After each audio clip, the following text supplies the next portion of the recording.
Irish immigrant Mary Mallon, hygiene wasn't too high on her list of priorities.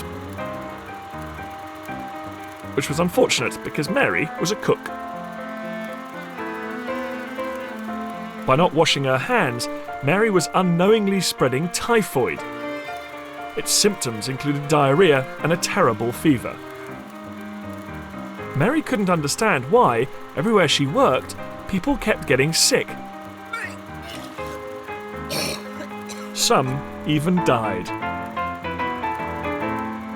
Mary had no idea that these were on her hands, bacteria. In 1882, German Robert Koch had published his paper proving that these tiny microorganisms cause disease. It transformed medical science.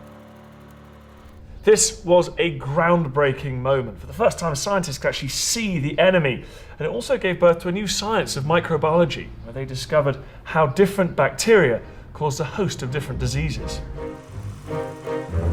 In 1907, New York sanitary expert George Soper had tracked the typhoid outbreak down to Mary. Suspecting she was immune to the disease but still carried the bacteria, Soper pleaded with her to be tested. But Mary angrily refused and chased him off with a fork.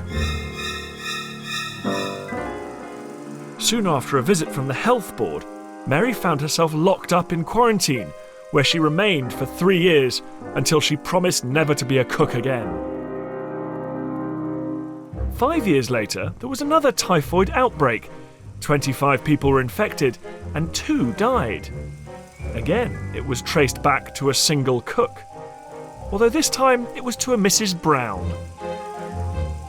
Mrs. Mary Brown. Mary had reneged on her promise. Typhoid Mary, as she became known, was carted off to quarantine again. This time, they never let her out, and she died a prisoner.